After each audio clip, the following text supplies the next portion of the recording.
All right, let me do a video about this food stamp apocalypse that seems to be upon us.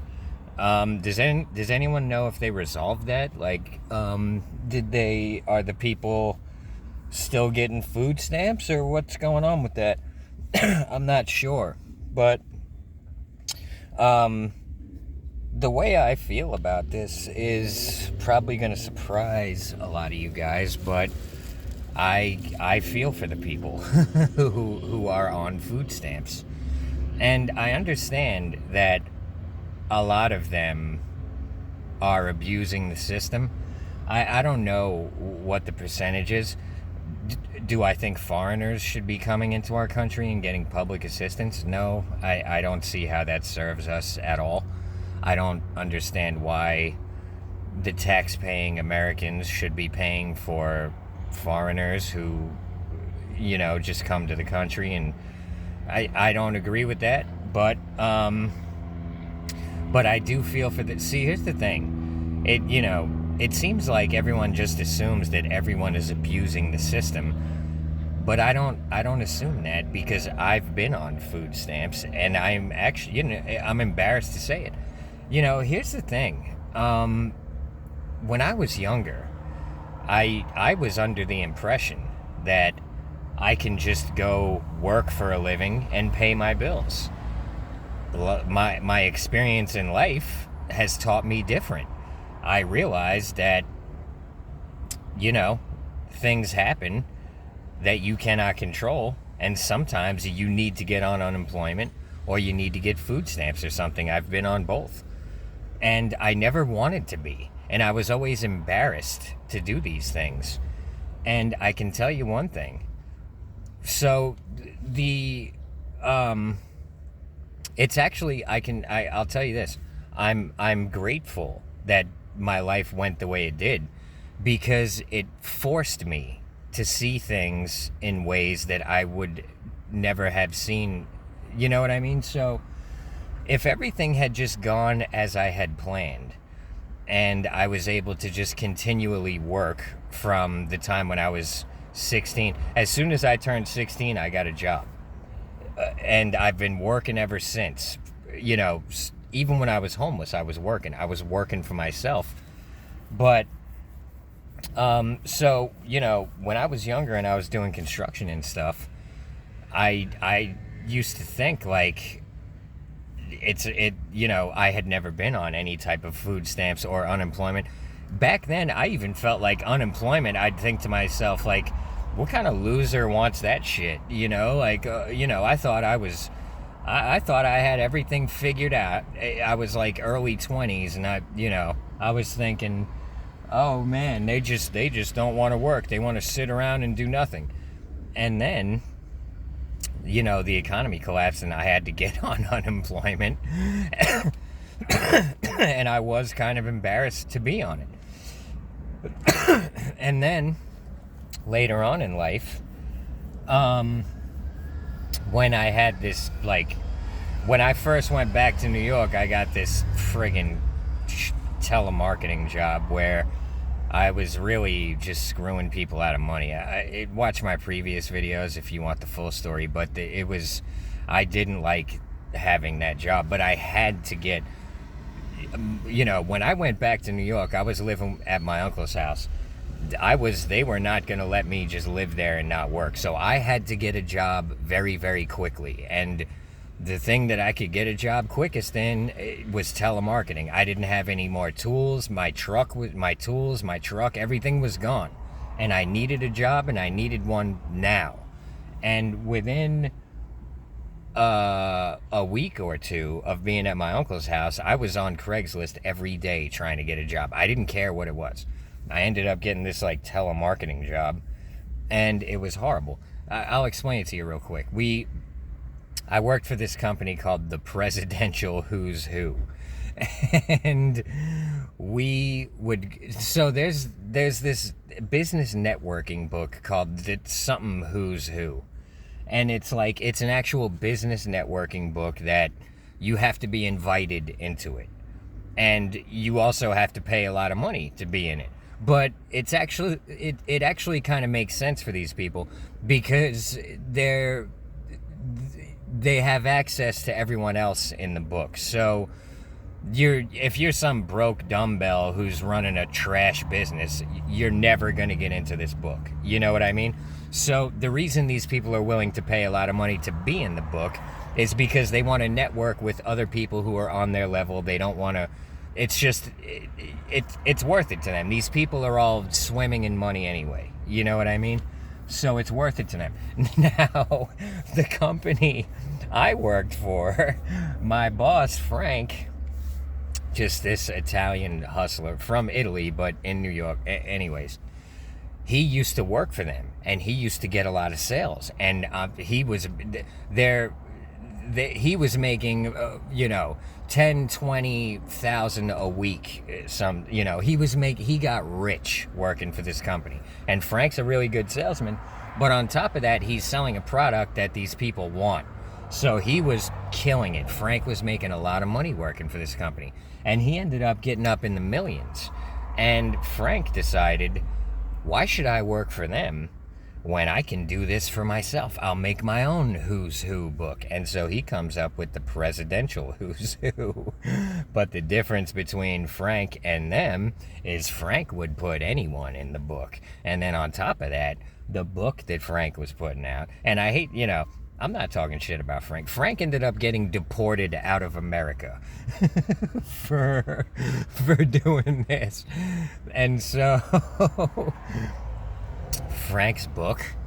And so when I first started working for Frank, I got to be honest, I never bought into it. I was like, well, this is what I got to do. This is the job I got. But I was thinking to myself, this book he's putting out, it ain't really worth shit. And so I would sell to people.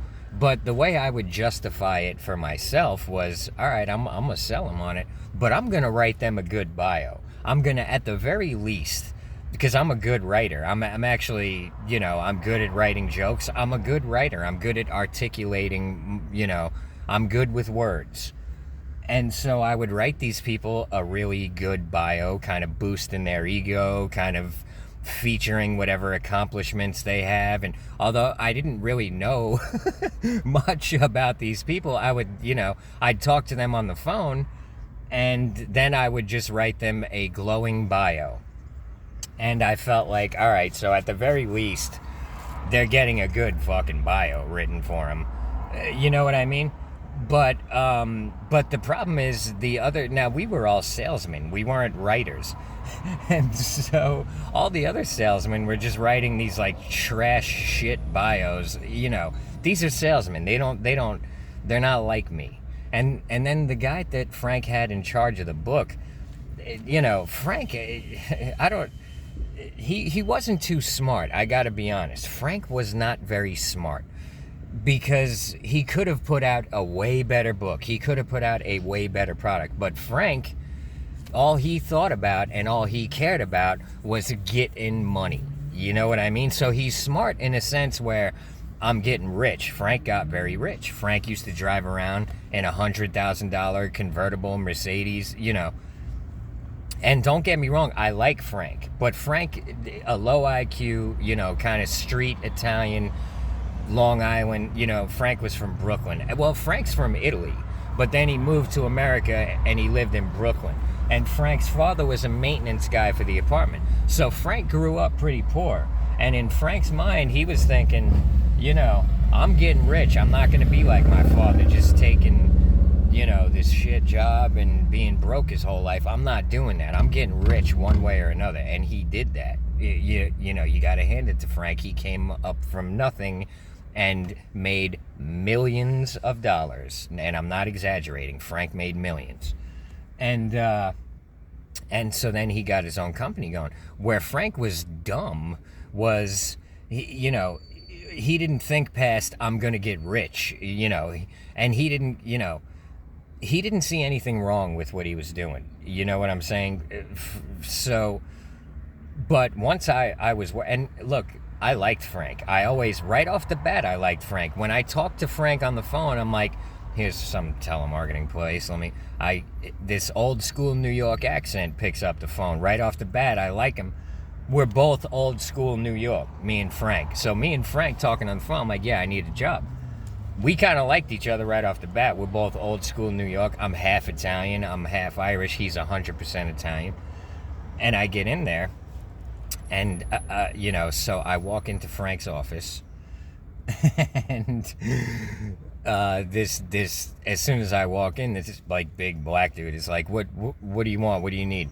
I was like, oh, I'm here for a job interview. And I could tell this guy already didn't like me. And then this other Italian guy sitting at the desk, he's like, yo, Mark, I got him. He's like, I'll do the interview.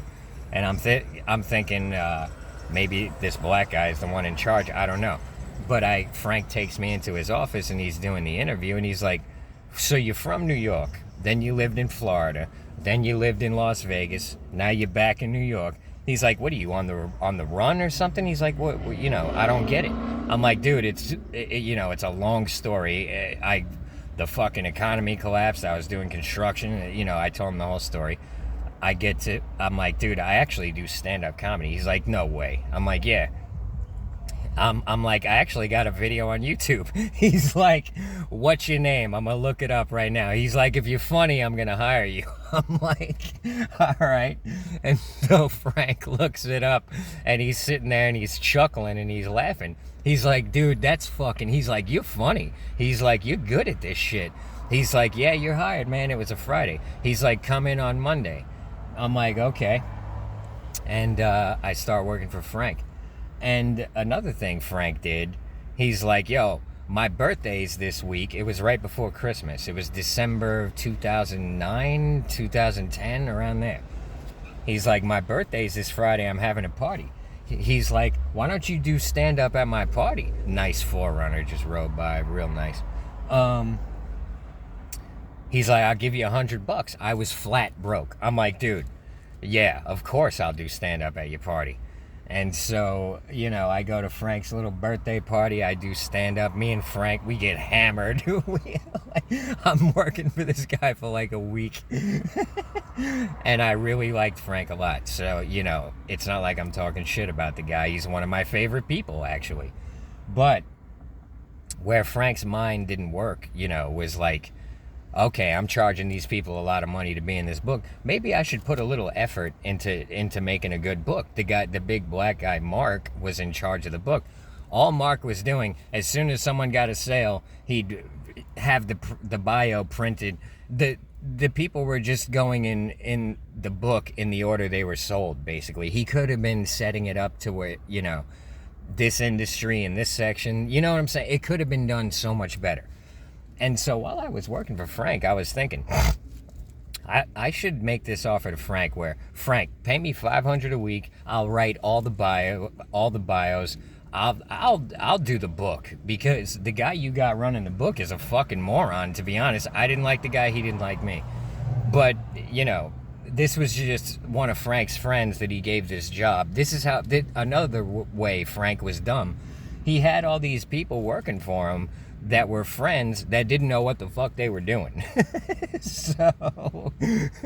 But what I did not want was to come in there and steal Mark's job, and I didn't want to cause all this ruckus and shit. So I was like, I'm not even gonna. But I was thinking of making that offer to Frank, like, dude, I'll be in charge of the book, pay me $500 a week, and I'm gonna put out a good book, but I never made that offer. I probably should have, but anyways, so I hated the job. I felt like I was stealing money from people. I felt like I was ripping people off. Eventually, I just stopped kind of doing it until Frank was finally like, Joey, I love you, but I can't pay you every week to do nothing. You got to get sales. And I felt like saying to Frank, do me a favor, fire me so I can get unemployment, because I don't want to work here. But I didn't want to say that, so I just let it keep getting worse and worse until Frank finally had to let me go. And he thought he was hurting me, but I wanted to get fired. I was like, fuck this shit, bro. I need to figure something else out. And and I'm working for Frank every day. I need unemployment so I can figure something else out in the meantime. So I get on unemployment, I get on the food stamps. And I gotta say, I get it. I don't know what situation other people are in, but the amount of unemployment and food stamps I was getting, I was fucking flat broke. I was still paying rent. I was just living in some shitty apartment in Valley Stream, Long Island, right outside of Queens. And I can't imagine why anyone would think this is a good idea to live like this and just collect government benefits, because they don't give you much. You know what I'm saying? I was barely getting by. I was paying, I was eating sandwiches. I couldn't really cook in this shitty little apartment. And it was one of the worst winters I ever had. The whole time I'm on unemployment and food stamps. And all the unemployment's going to my bills, pretty much. And all the food stamps is going to food. And I'm not eating. I'm eating like sandwiches and shit. And I had to spend the whole winter that way. And I'll never forget it because I couldn't wait. So during this time, my aunt calls me up. She's like, Joey, you need a job, right? I'm like, yeah. She's like, your cousin Johnny can get you a job at Belmont at the horse track. I'm like, oh, thank God. This is in like October. I'm like, what do I got to do? I'm ready to go work right now. She's like, well, you can't start till fucking May. She's like, they don't start hiring till the racing season. So you got to tough it out for, till May. I'm like, all right, shit. And so that's what I did. I spent that whole winter. I would go out once a week to do an open mic. I'm in New York to do stand-up, but I was so broke with the unemployment and shit. I couldn't, And so, I do feel for these people on the food stamps and shit because, I see... I follow a lot of like right-wing type shit on Instagram because honestly, all the funny shit's coming from the right nowadays. I'm on the right, but all the real funny stuff, the memes and the videos, and it's all coming from the right nowadays, if you ask me. So I follow a lot of it on Instagram, but when they annoy me is when, they get on about this food stamp shit. They're like, Tim Pool. They put up a video at Tim Pool, and he's like, why should I work 16 hours a day and I'm paying for all their food stamps and this and that? And now I'm sitting there thinking, Tim Pool, you ain't never had a job in your life, buddy, first of all. Second of all, it's like, how are you going to make people work for food stamps? That's literal slavery. You're making them work for food. I understand we were all raised with this pull yourself up by the bootstrap, attitude, but you can't make people work for food stamps. That is dead wrong. And then on top of that, I've been on food stamps, and before my aunt called me to tell me I could get a job, I was looking for a job while I was on food stamps and unemployment. And let me tell you something. If they were making me go do some 4-hour-a-day job, I would have never found nothing. Although then again, my aunt hooked me up. But it's hard enough to find a job when you ain't got nothing to do, And maybe I'm just stupid. Maybe, I don't know. But every time I was looking for a job, I had to spend a lot of time doing it. And if I had to work for food stamps on the side, I to be honest, I probably wouldn't have taken the food stamps. I don't know, because you got to eat. It's like, these people on the right think, you want to put these people in a literal fucking impossible position. Look, I understand some of the people are abusing the system and shit, but they're not all like that. I wasn't like that. The instant I started at Belmont, I cut the food stamps and the unemployment instantaneously. I couldn't wait to get off the shit. I was like, now that I got a job, I don't need this shit no more. I'm eating fucking good now. What, fuck buying bread and, cold cuts. I'm going to go eat at the deli where I can get a chicken cutlet and some rice. And, you know what I mean? So I was like, I couldn't wait to get off that shit. And so you got to realize, you can't punish everyone because some of these people are abusing the system, you know what I mean? And it's like, look, I've lived in the ghetto, and I can tell you that I lived in the Bronx. Is it the ghetto? But yeah, kind of. I'll tell you this much. Nobody pays for anything in these neighborhoods. None of them are really paying rent. They're all on public assistance and this and that. But you also got to realize none of them are really going anywhere or doing anything. It's like, if that's what you want to do with your life, you just sit there and fucking smoke crack and get food, go ahead. You know what I mean? Who cares? Here's another thing. A lot of these people, you don't want them working. Like, you know, they're not going to be good at whatever. Like, there's just this certain type of people where what do you want them to do? Like, what, you know, you want them to do construction? You want everything crooked and fucked up? Do you want to be fighting the guy behind the counter at McDonald's over a fucking cheeseburger? Because these are the kind of people, as far as I can tell, who are just like living off public assistance. You know, if I was in charge of society, if I was the king of America, and these people wanted to do that, I'd be like, that's fine. I'm going to give you guys a whole section of the country, and you can just do what you want to do. Just stay the fuck out of our way. Like, stay over there. Here's your food stamps. Here's your rent.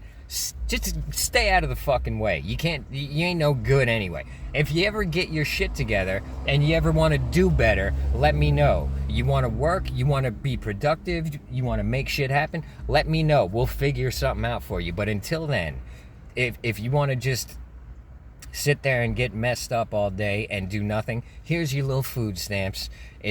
We can afford it. Just stay the fuck out of the way and don't cause no problems, don't cause no trouble, and we'll give you your free food, we'll give you a couple bucks a week rent and whatever. Just stay out of the way, because you're gonna be a problem at wherever you work. So until you get your mind right, you can stay on the assistance and just stay the fuck out the way. You know what I mean? That's if it was me and I was king of America, that's what I'd do. I'm not going to force people into the workforce who are going to be nothing but problems. You know what I'm saying? And what percentage of them are on food stamps? I don't know, you know? But I can tell you one thing. There are people on food stamps who genuinely need help, and they need it. Another time with the unemployment, I'm living my life. I'm living on the street in New York. I'm doing portraits. Everything's going pretty good. I got big plans. Money's going up. All of a sudden, COVID. They ruined the entire tourist industry in New York City. I went from making a couple $100 a day to $0 a day. And I'm completely screwed at this point. And I don't know what to do. And everyone's telling me, in New York, they're going to let you get unemployment because you're a street artist. I'm thinking, there's no way. But everyone's like, dude, just try it. What do you got to lose? I'm like, well, okay, I'll try it. And I did. And nothing happened for months. And every time I'd call the unemployment, they wouldn't even answer. And I was like, I knew they weren't going to give it to me. So whatever. I was scraping by off waiting in food lines in New York City, and it was hell on earth. And getting portraits through Instagram, a couple here and there, not much. And then all of a sudden, a couple months later, I wake up one day and my Cashapp has like 20 notifications telling me the New York unemployment came through and they just back paid you, you know? And I was like, holy shit. So you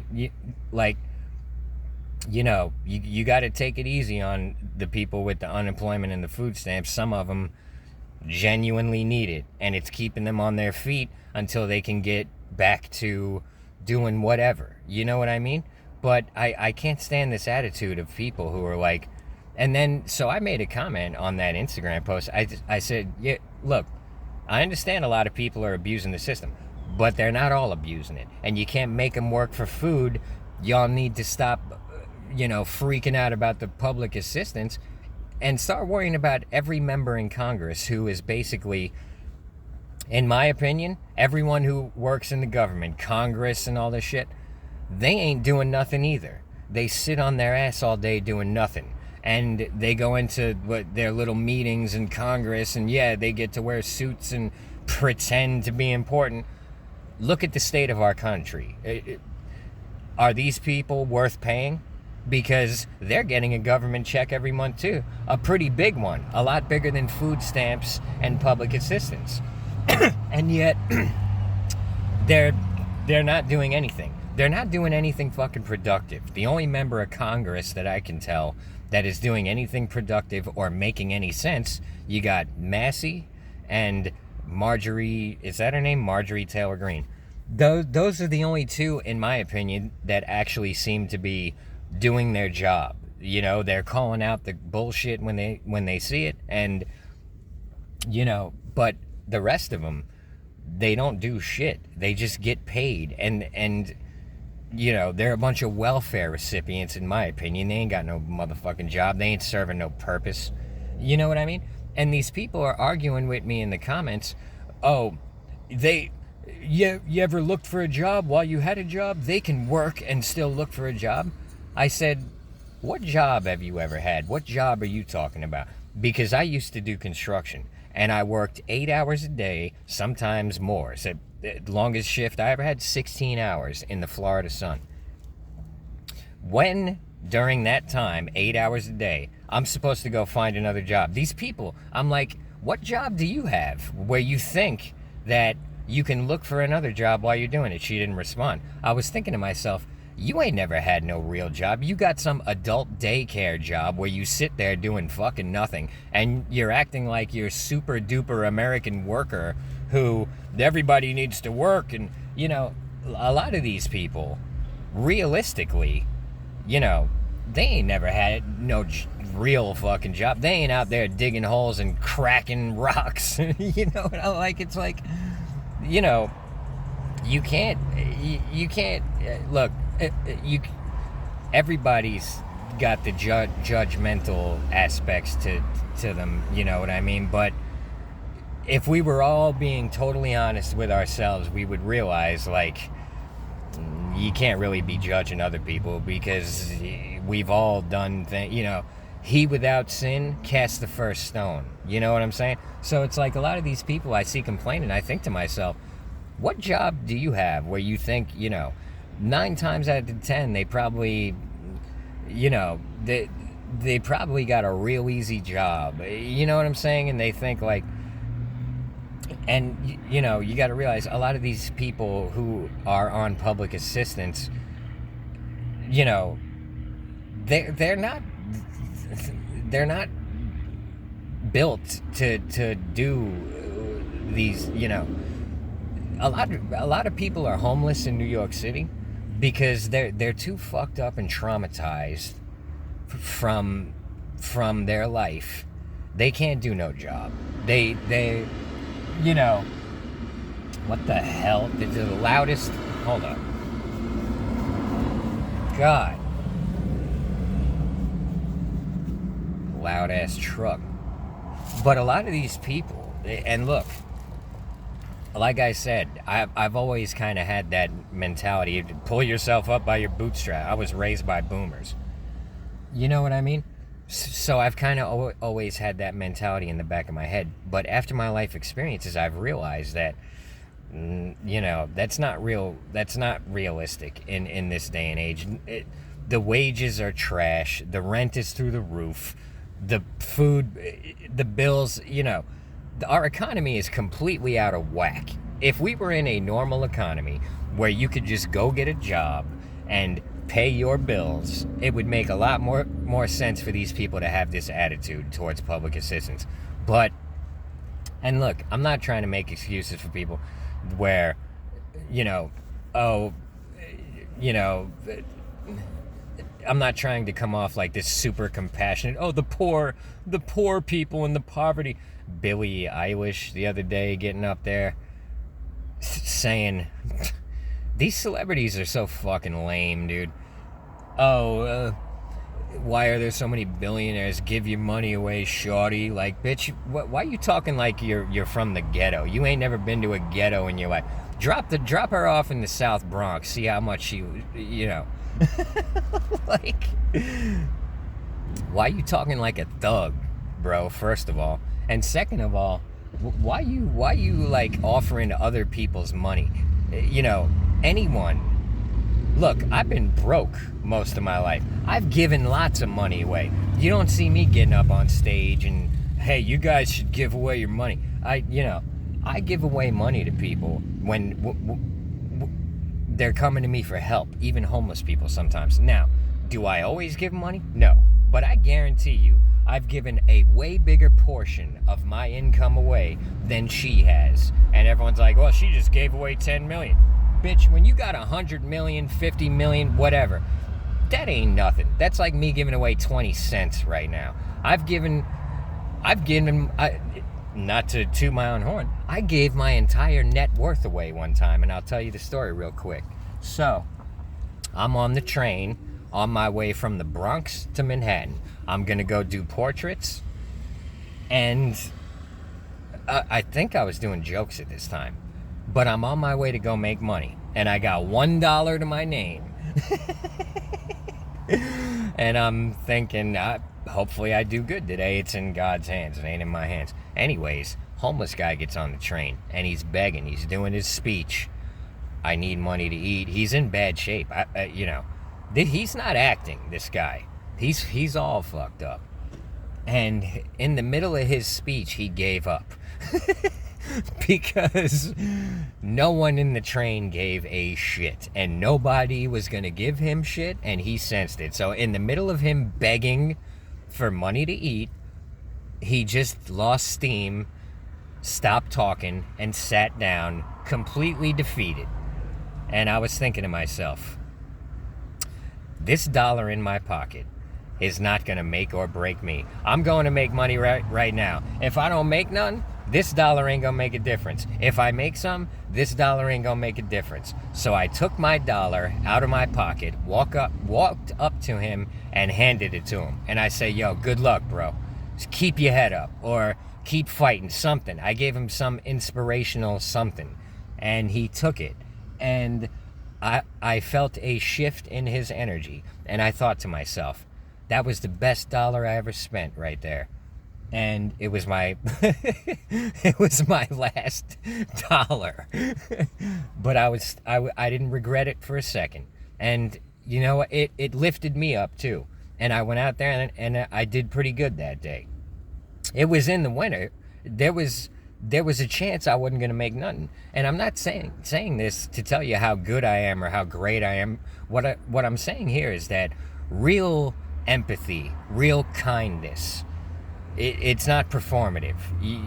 I've actually told that story before, but and I'm not telling it to toot my own horn. I'm telling it because I've been there, and sometimes $1 makes a difference. And so, but I would never tell people go give away your money. You know what I'm saying? I would never do that. And I find it offensive, and I find it annoying that she's doing that, because it's easy.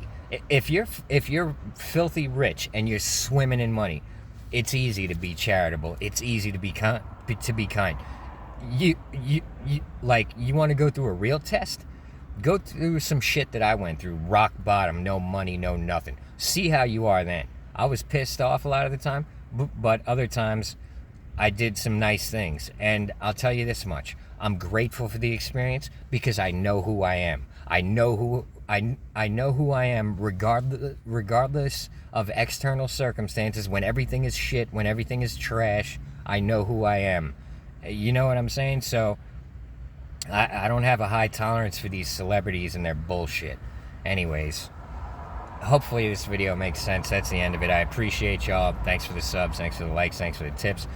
Next video, I might be in a different car. This my trusty little CRV is about to kick the bucket. So we'll see what happens. Anyways, yeah, appreciate y'all. Thanks for the subs. Thanks for the likes. Thanks for the tips.